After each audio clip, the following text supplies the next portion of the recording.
Face in the Fog by Jack Boyle. From behind the mist-frosted windows of Copa's restaurant, 2 squares of light, dimmed by the dripping blanket of sea fog which had settled over San Francisco at nightfall, shone wanly into the outer darkness of the otherwise unlighted block. The fog was impenetrable, heavy, blinding. The beggar on crutches near the restaurant doorway rattled his tin cup forlornly and drew his soggy, tattered coat more tightly about his gaunt shoulders. The doors of the fashionable Bohemian dining place opened, and a man and a woman stepped into the street and crossed the sidewalk toward a car parked at the curbstone. Again the beggar rattled his cup. The woman turned and looked at him pityingly. "Give him something and let him go home, Blackie," she urged. Boston Blackie, reaching for a coin, turned back to the beggar's side and looked for a second into his blankly expressionless face with the studied habit of character appraisement that had made him a master among master crooks. The beggar, a giant figure of a man, swayed on his clumsy homemade crutches and tapped the placard, "I am blind," that hung on his breast. Blackie's silver dollar fell heavily into the cup. "Tanks, meester," he muttered in the guttural accent of an alien tongue. Across the street, a limousine, coasting silently through the fog, veered suddenly and turned its headlights full upon the beggar and the man beside him. The mendicant's bent form stiffened, seemingly rising from its crutches, as Blackie wheeled in surprise toward the glaring lights. Behind them, and pressing against the window of the car, was an exultant, inexpressibly malevolent face. Then the car veered back and coasted on slowly, silently. Instantly, it was lost in the fog. Curious and perplexed, Blackie again faced the mendicant. The man stood upright. Clasped behind him in a single hand, he held both his crutches. His free hand was clutched against his breast in a gesture of such poignant desperation, it seemed as if his scarred eyes must have seen the savage venom of the face within the car. His eyes were turned toward the spot in the fog where the motor had vanished. Suddenly, and again as if he had sight, the beggar peered into Boston Blackie's face. The hand that had clutched his breast so desperately reached out and caught Blackie's overcoat. "Thanks, meester," he repeated brokenly, while his body sank down upon its restored crutches. Boston Blackie helped Mary, his wife, partner, and pal, into their car and slipped in behind the wheel, and as the first car had done, coasted silently away without starting his engine. They had traveled several blocks before either spoke. "What did it all mean, Blackie?" asked Mary, at last, nervously. "You saw that hideous face in the fog. You saw the beggar straighten as though he too saw it. What does it mean?" "I'm trying to guess," Blackie replied, slipping his hand into his pocket and drawing out a pair of driving gloves. Then, quickly, as if an inspirational flash of understanding had reached him, "I'm going back. We may be in time." He threw the car into gear, whirled round, and sped back at reckless speed. As the lights of the restaurant became visible through the fog, they saw a stream of diners pouring out from within and bending over something that lay on the sidewalk just outside the doors. "Police!" cried someone. A woman screamed. Blackie leapt from his car and hurried through the crowd. On the sidewalk lay the beggar, dead, his head crushed by a terrific blow evidently struck with the crutch that lay splintered beside his body. His clothes were ripped and torn. "I'm a physician. Stand back, please," commanded Blackie, kneeling beside the body and running his hands over it with professional skill. Scattered on the pavement lay several torn bills of large denomination. "I saw the robbers. There were two, as the beggar screamed when he was struck," exclaimed a bystander. "They tore at his clothes, and then, as I shouted for the police, they ran for the car and vanished in the fog, cursing as they went. Who would have suspected a beggar of carrying wealth like this?" As he helped gather up the torn bills, Blackie rose from the beggar's side. "The man died instantly," he announced. "The blow crushed his head. Will someone kindly phone for the police?" As the crowd surged toward the doors of the restaurant and the phone booths within, Blackie picked up and examined, curiously, the broken crutch that had ended its owner's life. It was a cumbersome, rudely shaped stick, broken, now, just below the waist-high handrest, and stained with blood. Blackie moved nearer the lighted windows and studied the splintered end with keen interest, then laid the weapon beside the body and kneeled again to cross the hands under its breasts and cover the face with a handkerchief. This done, he rose and moved slowly through the crowd toward his motor. As he released the brake and his car vanished in the enveloping mist, he turned to Mary. "No fear of being followed tonight. I'm glad of that." A stranger, a roughly dressed man with an intellectual face, pale and high-bred, elbowed his way to the beggar's side and stooped over the body. "Faithful Michael," he murmured very softly, in genuine distress. As he bent over the body, he picked up the unbroken crutch furtively. "The police at last!" cried someone, as an officer roughly shouldered his way to the victim's body. The shabbily dressed gentleman backed quickly through the crowd and disappeared. "Where is that crutch?"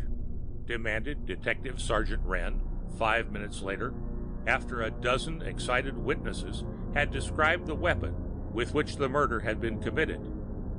It couldn't be found, and no one knew. "The man who did this job, or one of his pals, was here in the crowd after the murder," exclaimed the exasperated detective angrily. "He's had the nerve to carry off the only real evidence there is in the case. Call the morgue wagon." The instant they were in their own apartment behind a locked door, Mary caught Boston Blackie's hand in hers. "Why did you go back? How did you guess? Oh, why have you entangled yourself in such a crime?" she exclaimed. "Because of this," Blackie answered, drawing from his overcoat pocket a long chamois bag, tightly knotted at its mouth. He opened the bag and emptied its contents on the table. Gleaming in the light lay a double handful of precious stones, diamonds, emeralds, and rubies, all unset. "Oh, jewels, diamonds, the beautiful darlings!" exclaimed Mary in ecstasy. "Where did you get them?" The beggar drew the bag from his breast and dropped it into my overcoat pocket as the death card disappeared in the fog. I didn't know it until afterward, not until I reached into my pocket for my driving gloves. Then I understood and went back. Too late. One by one, Blackie picked up the gleaming jewels and examined them with an expert eye. "They must be worth hundreds of thousands, a great fortune, and a beggar had them?" gasped Mary. "The heirlooms of some old and immensely wealthy family, judging by the antique style in which they are cut," commented Blackie. "They're wonderful examples of the jeweler's art." "Beautiful! And that poor blind cripple was murdered because of them?" "He was murdered for the sake of them, that's true," Blackie replied. "But he was neither blind nor crippled. He was as fine a specimen of manhood as I ever saw. I guessed that when his body straightened as the face appeared through the fog, but I made sure as I examined him while I posed as a doctor. There's a queer mystery behind all this, a tantalizingly strange mystery, Mary, and fate has thrown us headlong into the midst of it. I'm going to make a prediction," he added slowly. "We're going to have visitors. Strange visitors. Dangerous visitors. We will see again that atrocious, unpleasant face we saw tonight in the fog.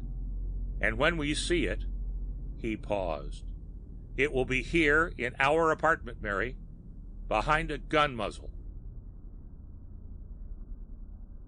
2. Titania, danseuse parisienne on the programs, threw herself wearily into a chair as her maid closed the door on her dressing room. The last echoes of applause that had followed her final encore filtered faintly into her. "Done! Until tomorrow!" she exclaimed. "Oh, Olga, what a life!" As she relaxed under the hands of her maid, drooping lines of physical exhaustion and soul weariness marred the irregular, piquant beauty of the dancer's face. "I'm tired, heartsick, and lonely," she murmured, with tears glistening beneath her lashes. Angrily, she swept them away and sprang to her feet. "Hurry, Olga!" she exclaimed. "Tonight, I win or lose. Thank God the suspense is nearly over. My black street dress and the heaviest veil, please." As Titania stepped from the stage entrance of the theater into the fog, she glanced furtively over her shoulder, with the instinctive impulse of an apprehensive mind. "A taxi, Olga! Be quick!" she commanded, shivering slightly. 2 gleaming headlights suddenly pierced the gloom, as the driver of the darkened car standing at the curbstone suddenly switched on his lights. "Taxi, ma'am?" inquired a voice from the fog. "Yes, come, Olga." The chauffeur, a little plump man with the shortest and most ridiculous pair of legs that ever were encased in a man's trousers, clambered from his seat and opened the door for his fares. Big, owlish goggles hid his eyes. "Where to, ma'am?" he inquired. "Copa's restaurant," instructed Titania. A few of the more morbid curious still loitered on the sidewalk at the scene of the murder as the car stopped before the restaurant. "Wait, please," instructed Titania.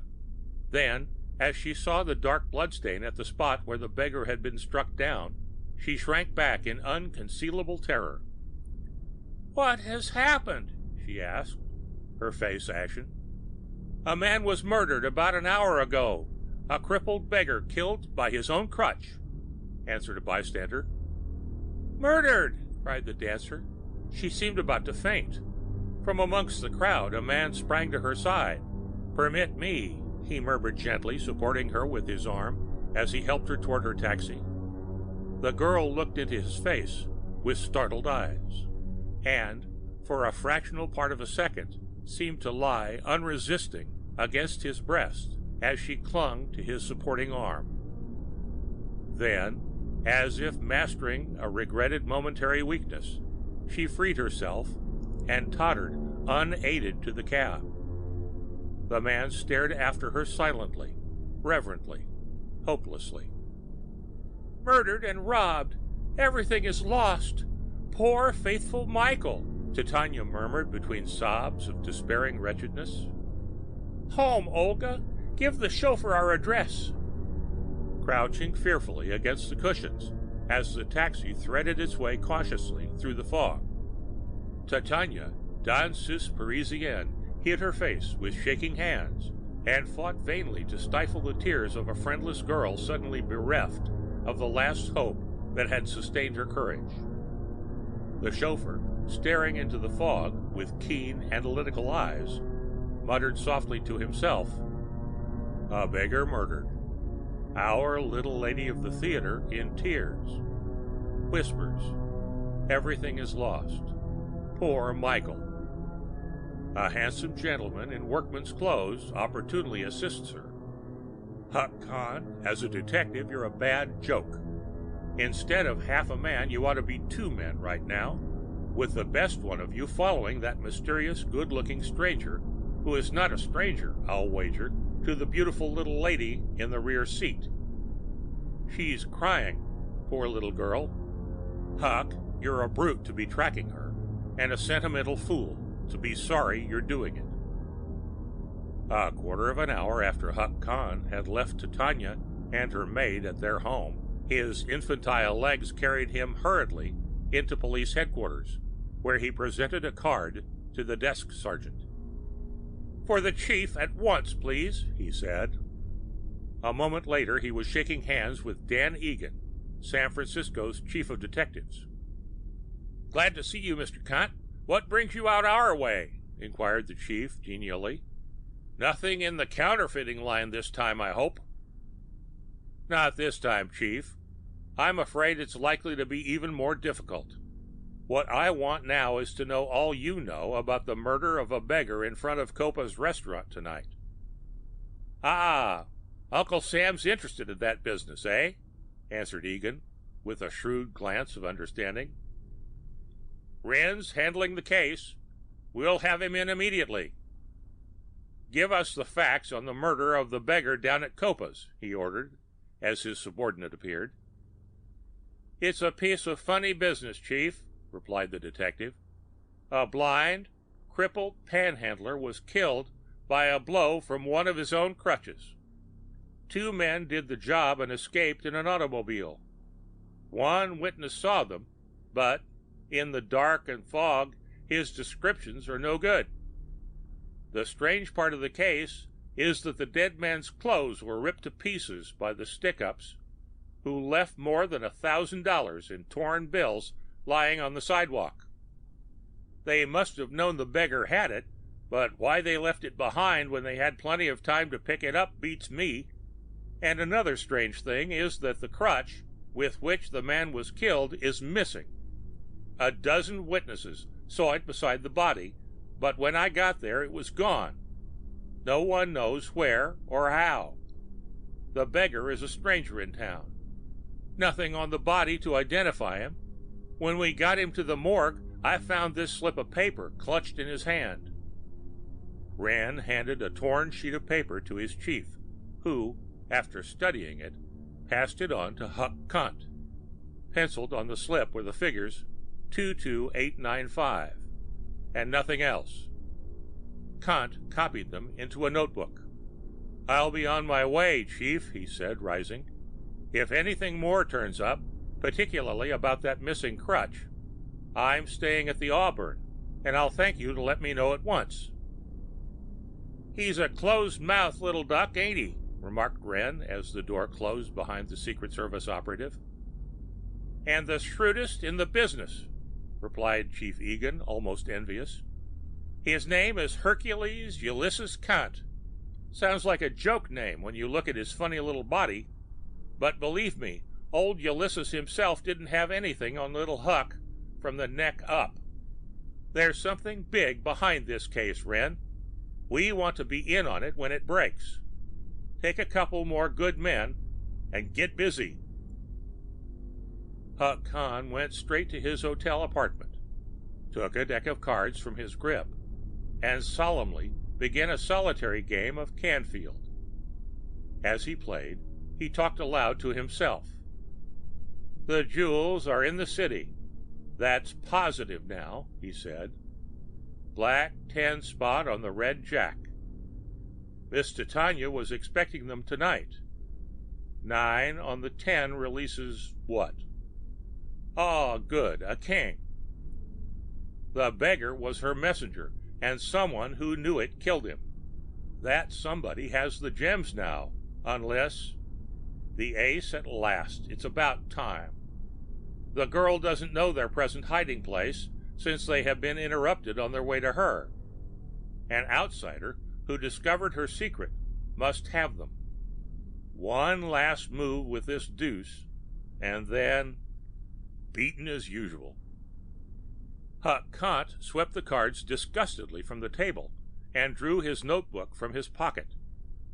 22895, he read, and pondered for a moment in silence. Penciled on a slip of paper in the dead beggar's hand. He wasn't a beggar, of course. That number is my one clue to the jewels and the murderer. That and the mysterious disappearance of the crutch.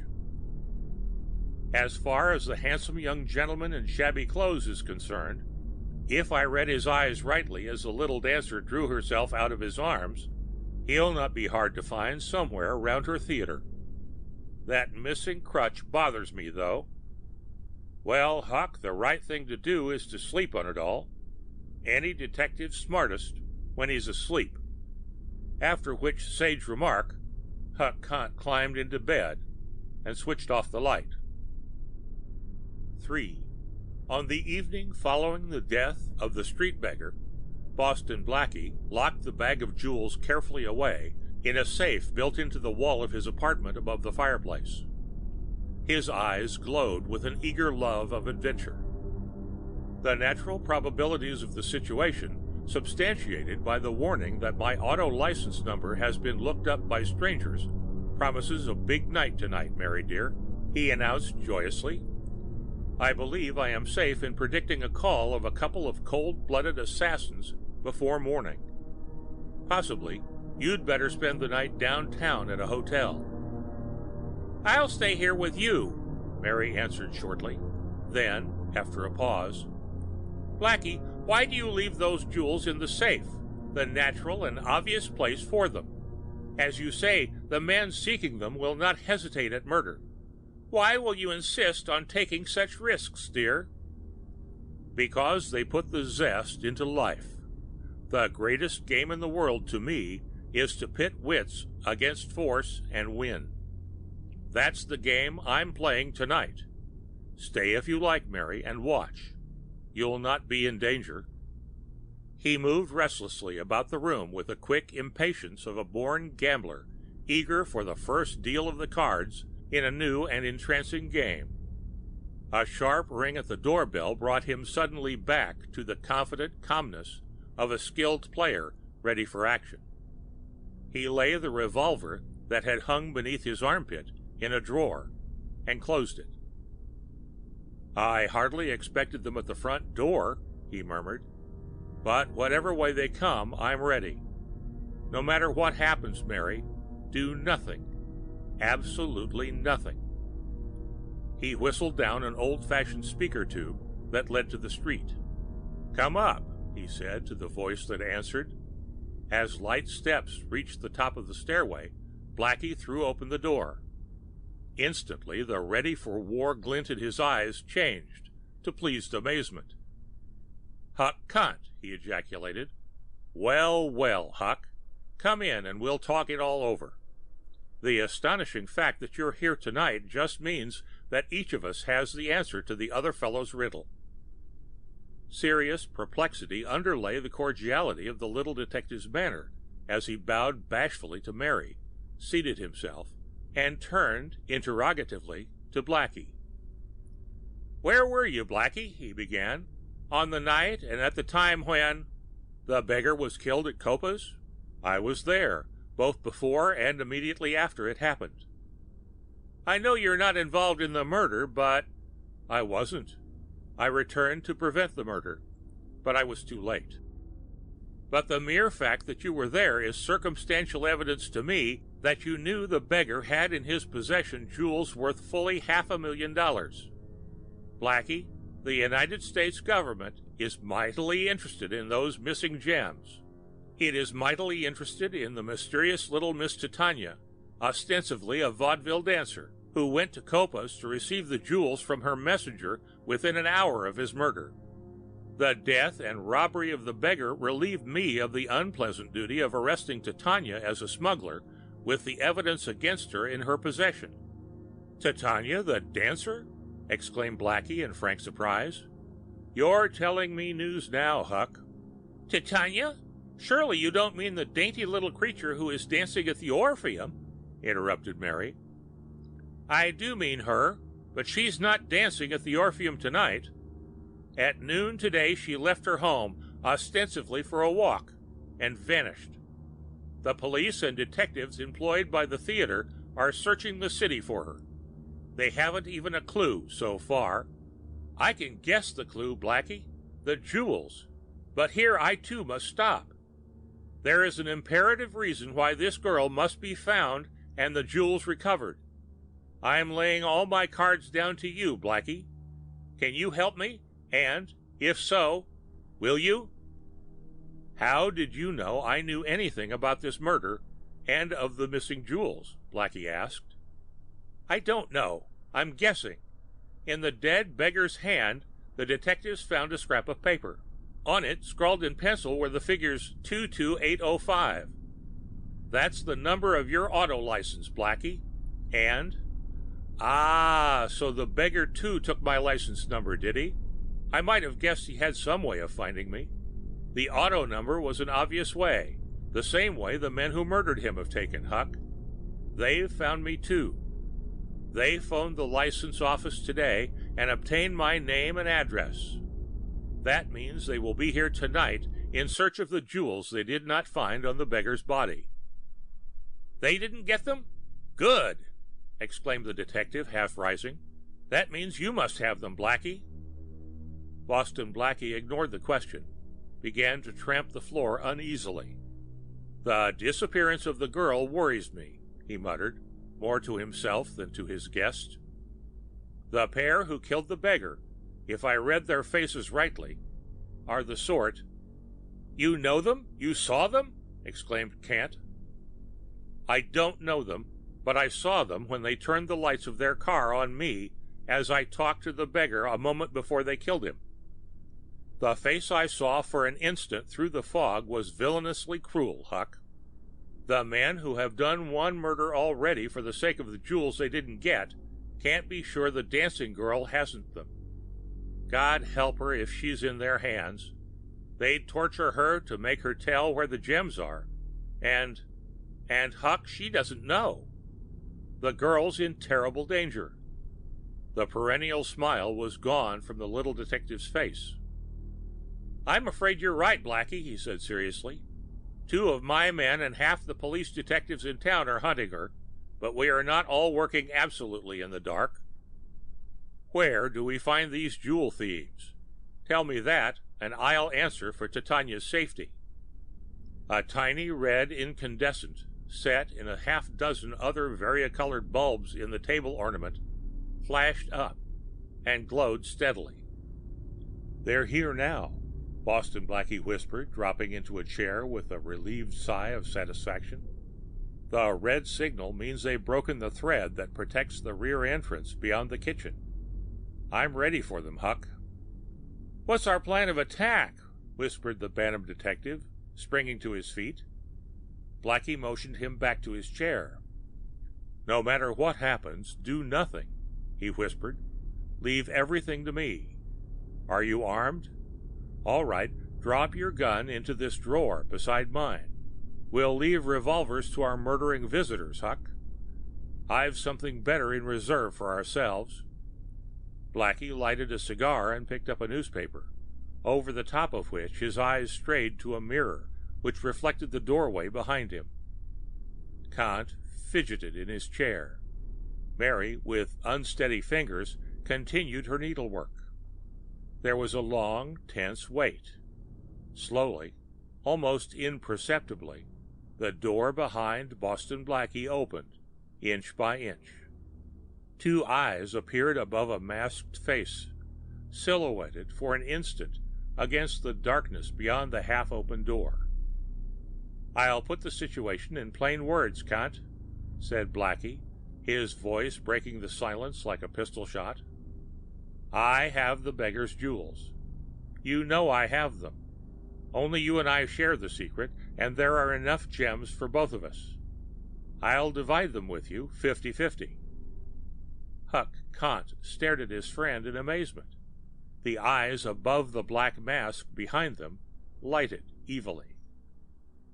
"Now!" cried a harsh voice, and the door was suddenly thrown wide open, and two men with leveled revolvers sprang into the room. "Hands up! Quick! Everybody!" commanded the first of the intruders, the man. Blackie recognized at a glance whose face, through a mask now, seen through the fog, had warned the beggar of his impending fate. The three slowly raised their hands. "Guard them," commanded the leader curtly to his subordinate. "Kill if anyone moves or cries out." He searched Blackie and Kent for weapons and, finding none, made a quick precautionary inspection of the apartment's other doors. All empty. Then he returned and faced Blackie. "Now we'll relieve you of the necessity of dividing those jewels. We'll take them all," he said, with a wicked smile. "If you want them, find them for yourself," answered Blackie softly. Instantly, the intruder's pistol was pressed against Blackie's temple. "If, within 30 seconds, you have not gotten me the jewels, I shall put a bullet through your head." "After which you'll never get them, for I alone know where they are hidden," replied Blackie calmly. The 30 allotted seconds passed. With a curse, the robber jammed his gun muzzle into Blackie's face, leaving a streak of blood. "If you think you're going to trifle with us, I'm ready to show you your mistake," he cried. "Once more I tell you to give me those jewels, or—" His comrade interrupted him with a whispered suggestion in an unintelligible foreign tongue. The leader looked toward Mary with quickening interest. "Good idea, Nick," he said approvingly, in English. "We'll do it. Heat the iron." A poker was thrust into the bed of coals glowing redly at the grate. Mary paled, but unfaltering confidence remained in her eyes. Huck Kant's little hands were clenched, and the dull flush of anger and unflinching resolve rose slowly in his round face. Blackie waited, unperturbed. "Now we are ready to begin," cried the first robber, catching the poker up and thrusting the glowing weapon close to Blackie's face. "Surrender the jewels to us, or I'll see your woman blinded before your eyes with this." "My God, Blackie, the fiend will do it," cried Huck. Boston Blackie and the hold-up leader glared, each into the other's face with eyes equally steady, equally malevolent, while the rosy hue of the poker faded to a dull black. "Tie the woman's hands and heat it up again, Nick," the man ordered grimly, handing the weapon to his companion. "When it's ready this time, we'll use it." With his upraised hands, Blackie made a gesture of surrender. "You win," he said. "The diamonds are in the wall safe." "The combination. Speak fast." "On the card in the upper left-hand drawer of my desk. Shall I get it for you?" "Stand where you are. Keep your revolver on them, Nick." The man sprang to the desk and pawed over the papers. "I have it! The jewels are ours!" he exclaimed exultingly. Stepping close to the fireplace, he reached up and seized the steel combination dial. A crackling jet of blue flame shot out of the dial as his fingers touched it. The man's body stiffened, quivered, and twisted into sudden hideous contortions. A gurgling, inarticulate cry of agony came from his lips as he struggled vainly to draw back. His comrade sprang to his aid. As his foot touched the steel hearth mat and he grasped his companion's arm, he too was caught in the grip of the torturing electrical current that flowed to the door of the wired safe. His revolver clattered to the floor. Within a second, the triumphant captors had become helpless, trapped captives. Boston Blackie lowered his upraised arms and stooped for the revolver. For a moment, he watched his victim's violent contortions with a grimly amused smile, then handed the gun to the detective. "Cover them, Huck," said Blackie. "I suppose I'll have to turn off the juice. It's heavy voltage. Almost, but not quite enough to kill." He snapped off a concealed switch beneath his table, and the two men, with a groan, sank to the floor. Blackie handcuffed them, back to back, with a pair of bracelets he took from the desk. "Well, Huck, there they are, trussed up like a Thanksgiving turkey ready for the oven. Now that they've had a kindergarten course in electricity, what shall we do with them?" he asked. "First, Titania's disappeared," whispered Huck. Blackie jerked the writhing pair roughly to their feet. "I'll give them an incentive to talk when you begin to question them," he said, standing them on the steel fireplace mat and running a wire from the safety knob to the handcuffs that shackled them together. "Go ahead, Huck. I'll furnish an invigorator anytime their memories or voices show signs of failing." "Who are you two?" questioned the detective. "Terrorists," from the purple lips of the leader. Boston Blackie lay back in his chair, chuckling. "Terrorists," he laughed derisively. "You mean humorists." Lightly, he touched the electrical switch beneath his table. With a cry, the pair writhed and twisted in a new series of grotesque contortions. "Note the terrorist shimmy," he said. "All original steps, too." He switched off the current.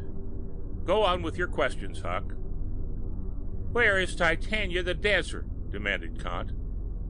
Both men stared incomprehensively. "Titania? The dancer?" they repeated perplexedly. "We know no such person." "That may be the truth," began Huck, looking questioningly toward Blackie. "And it may not. We'll investigate for ourselves," furnished the latter. "Where do you two live?" The captives looked at each other in sullen silence. Blackie reached for the electric switch. "Stockton Street, near Clay," cried the men in chorus. "What house?" "The one back by itself in the big yard." "On the edge of Chinatown. I know it," Blackie said. "I'll have one of my men come up and take charge of our prisoners. I don't want to turn them over to the police yet," Kant announced, and started for the telephone. A moment later, he called Blackie out of the captive's range of hearing. "Something else strange has happened," he announced. "Jimmy Burns is on his way up here, and he has another prisoner. He caught him slipping out of the morgue with the dead beggar's crutch hidden beneath his coat. When he tried to steal the crutch—" "He made a mistake," interrupted Blackie. "As soon as your partner arrives, we must get to Chinatown. The girl has been missing 10 hours. With that red-hot poker fresh in my memory, we may find something not pleasant for a white man to see." 4. The crooked walls, rotting sills, and sagging roof of the old dwelling on the edge of Chinatown were outward evidences of a swift, impenitent decline from former rectitude to squalor, and things sinister and hidden. Boston Blackie and Huck Kant parked their car at the corner and studied it speculatively. Not a light shone from behind its boarded windows. Blackie vaulted a dilapidated iron fence and crossed the yard, with the detective a step behind. Noiselessly, he tried the locked doors and peered futilely into the barred windows. Then he drew out a bunch of skeleton keys and motioned inquiringly toward the rear door. Huck nodded approval. Blackie's key turned slowly in the lock, and the pair entered a pitch-dark room heavy with the damp, moldy odor of long disuse. As Blackie felt for his electric lantern, a faint gleam of light suddenly pierced the blackness. It came from the bottom of a stairway that descended from the level of the street floor. Listening, the men heard a muffled exclamation of impatience from the basement beneath them, and the grating of a tool upon steel. The light vanished. "In the basement! We'll surprise somebody at work there if we step softly," whispered Blackie, feeling for Kant in the darkness. With infinite caution, the two crept down the stairs. As they reached the bottom, they heard a quick, panting breath of one who stealthily struck steel upon steel. "God have mercy! God have mercy! God have mercy! God help me!" muttered the muffled voice of a woman. Huck Kant drew out his flashlight. As he felt for the ignition button, another flashlight flamed through the darkness. In the center of the basement floor was an old, fire-eaten house safe. An emptied trunk with a broken lock lay on the floor. In the corner, on a pallet covered with a ragged rug, was a figure with bound hands, moaning faintly as it twisted painfully beneath its covering. Bending over the safe and working upon it with feverish haste was a second figure, masked. Again, Blackie heard the woman's murmuring prayer. "God, help me!" Kant seized Blackie's hand with a grip that announced immediate action. Both men drew their revolvers, and then, as Kant shouted, "Hands up!" Blackie pinioned the figure at the safe under the sudden glare of his flashlight. With a sharp cry of alarm, the masked face whirled toward them and looked into the two menacing gun muzzles. Ignoring their threat, the safecracker snatched a revolver from the top of the safe. Blackie struck it to the floor with his flashlight, which was shattered to fragments. Again, impenetrable darkness. The two men sprang forward, grappling blindly for the antagonist, too reckless to submit even to the authority of leveled revolvers. Blackie's finger clutched a coat sleeve. It tore away from the shoulder, dangling uselessly in his hand. Kant sprang forward, stumbled over the safe, and sprawled headlong. Blackie heard a quick step beside him, but his groping hands found the darkness empty. "Your flashlight! Quick, Huck!" he cried. The narrow patch of light from the detective's bullseye disclosed the safecracker darting up the stairs. "I'll cut him off at the upper door. Release the girl, Huck, and come on with your light." The little detective knelt hurriedly beside the pallet. He turned the prisoner gently, feeling for the cords. "Don't be frightened, Miss Titania," he said smoothly. "I'm a friend. I'm—" "Hounds of Babylon!" he exclaimed as he threw back the rug and saw the lemon-hued, parchment-like face of an old and particularly hideous Chinese. Kant determinedly snapped shut the pocket-knife with which he had intended to sever the prisoner's bonds. "You'll stay just where you are for present, you yellow heathen," he muttered crossly as he sprang numbly to his feet and rushed up the stairs to Blackie's assistance. The upper room was as black and silent as a tomb. "Blackie!" called Huck inquiringly. "Here," answered his friend. "Our mysterious safecracker is as slippery as an eel and as elusive as a shadow, but I'm holding the door and he's still here. A little light, Huck?" The detective's flashlight slowly traveled round the room, fell upon the fugitive, still masked and crouching in a far corner. "The game is up. Be reasonable, young fellow," advised Kant, advancing. "Dog, don't you dare touch me!" The words were flung at him with the impotent fury of an enemy, hopeless but conquered. Kant lunged forward and caught his opponent. There was a fierce struggle. "Come on quickly, Blackie," panted Huck. Boston Blackie seized the light from his friend's hand, saw Huck Kant crushing his antagonist against his breast, while the prisoner beat vainly at his face and clawed his pink cheeks with fingers that drew long streaks of blood.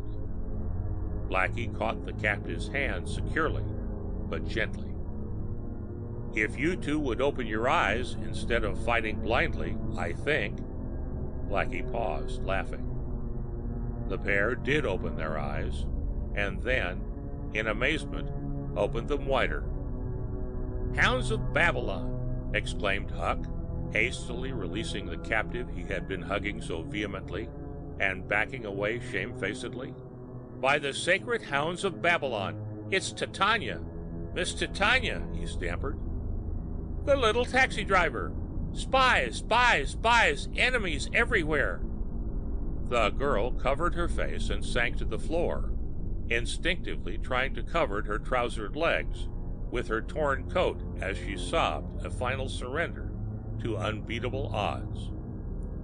Blackie picked up the boy's wig, which had been torn off in the tussle. "I am amazed at you, Huck," he protested with mock severity. "I never expected to discover you, a confirmed bachelor, hugging a young lady in the dark. The idea of a United States Secret Service agent being scratched." "Secret Service agent?" echoed Titania, springing to her feet and smiling for the first time. She held out a slender hand to each of the men. "Thank God! You're not what I thought," she exclaimed. "Forgive me for mistaking you for—" "Terrorists," supplied Blackie as she hesitated. "That pair of infant-brained scoundrels already are safely in the custody of Detective Kant's men." "You have arrested them?" she cried joyfully. "Then I am rid of two deadly enemies. They trailed me across the ocean. They murdered my faithful servant Michael for the jewels he was carrying to me. Knowing their terrorist connections, I easily located this den and came here determined to recover my gems. I entered like a burglar. I found the old Chinese asleep in the basement, and tied and gagged him like a highwayman, do you say? Then I couldn't force open the safe in which the jewels must be hidden. Then you two appeared." "Your jewels are not here. They are in my safe at home," interrupted Blackie. "With Mr. Kant's permission, we'll take you to them." "They are found? I thank the good God and am ready this instant to go with you, friends," cried the girl exultantly. "Let's go then," said Huck.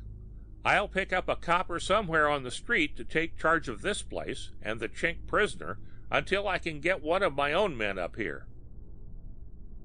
5. Where are the two assassins? "Not here, I hope," said Titania as the car stopped before Blackie's home. "Yes, why?" asked Huck. The girl shrank into the shadow of the closed tonneau. "They must not see me," she exclaimed. "For them to know me as the one whose trail they have been following means that they, or their brother assassins, will track me forever, if necessary." "There's no need for them to see you. I'll have my men take them to their den in Chinatown while the place is being searched. Remain in the car while I get rid of them." Huck Kant, talking through the speaking tube, instructed his subordinate. The handcuffed pair of terrorists were brought down and sloughed across the pavement to the waiting car. Behind them, another officer led the third prisoner, the man against whose breast Titania had lain weakly for an instant as she fought off her faintness in the scene of the murder. Though his face was haggard with deep lines of distress, he walked with the step of a man who, notwithstanding appearances, feels his conscience clear and his honor unsullied. Titania saw him and seized Huck's arm. "That last man! Why have you arrested him?" she demanded. "He was taken today after an attempt to steal the dead beggar's crutch from the morgue." "Michael's crutch? I don't understand. Why could he possibly want that? Anyway, I know he is neither a thug nor a thief. His liberty is important to me. May we not keep him here?" "Boys, I'll take care of the crutch thief for the present," ordered Kant. Slender fingers pressed his arm gratefully. A moment later, the four faced each other over Blackie's library table with Mary, eager and curious beside them. "Introductions first, then explanations," began Huck, with the pleased cordiality of a host. "I'm Huck Kant, operative in the United States Secret Service. This," he lay his hand on Blackie's arms, "is Mr. Dawson, widely known to his familiars as Boston Blackie. Mrs. Dawson, Boston Blackie's Mary to her friends, stands beside me. Miss Titania we all recognize, I'm sure. And you, sir?" turning to the prisoner. The man's dark eyes met Titania's and looked into them for an instant, inquiringly. The girl nodded. "I am Captain Orloffy of His Majesty the Tsar's Imperial Guard. And I, Titania, the dancer in San Francisco, in Petrograd, was the Grand Duchess Titania." "Sacred hounds of Babylon!" ejaculated Huck, using the ultimate expletive in his vocabulary. "The Tsar's? No, not that, Titania. She, poor girl, was my cousin. My father is the Duke Nicholas. I fled from my country like a hunted fugitive, she explained. I became a public dancer to lose the greedy earth scum who trailed me. I did this, friends, not idly or without a sacred purpose. My father's jewels are the beginning, the nucleus, of a fund we hope may yet rid our Russia of red tyranny, vile, beastly, unspeakable. An hour ago, when the jewels seemed irrevocably lost, even that faint hope was dead. But now, since they are recovered... Recovered? Are they recovered? Thank God, cried Orloff fervently.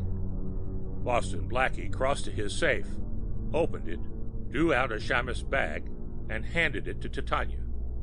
Look, she exclaimed, unknotting the cord. On these trinkets depends the future of my country. Orloff drew back with a silent gesture of despair as the girl emptied the bag, and he saw its contents. Titania stared at the gleaming gems in complete consternation. What are these? She cried. These are not my father's jewels. These are... Paste imitations, interrupted Blackie. I knew. I wondered if you did. But the real gems were given to Michael.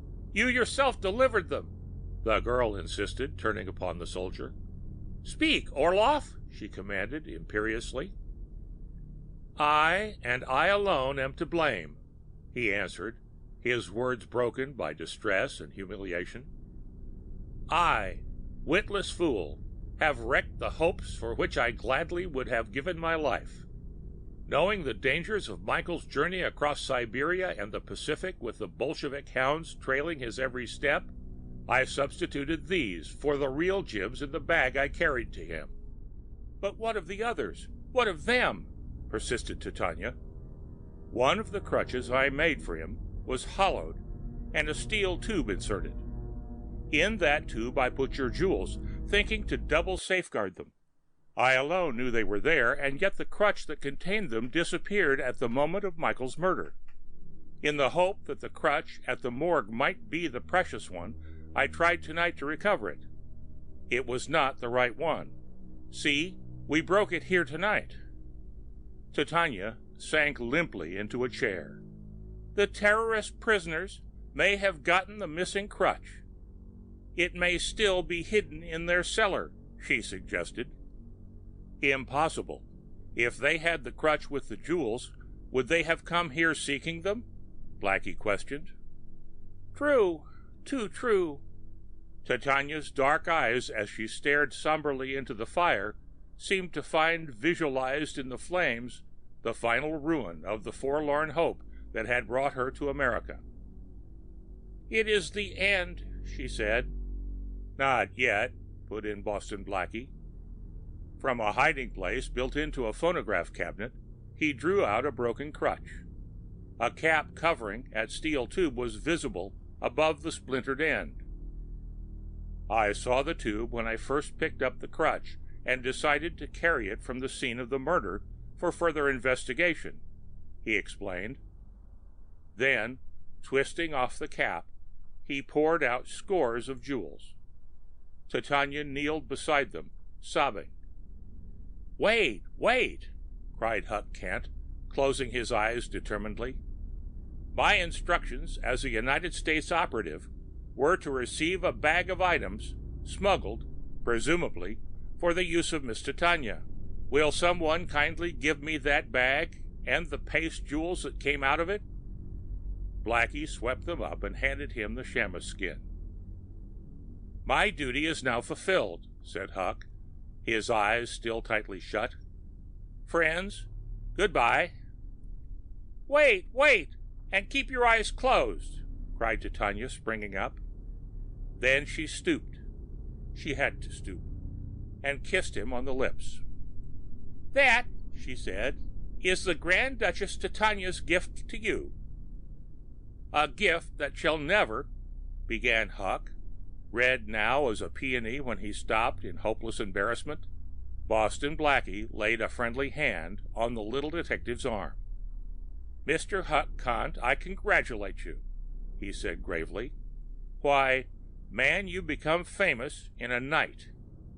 You're the only man in the world, I'll wager, who has ever had the honor of being both kissed and scratched in an evening by a Russian Grand Duchess. The end of The Face in the Fog by Jack Boyle.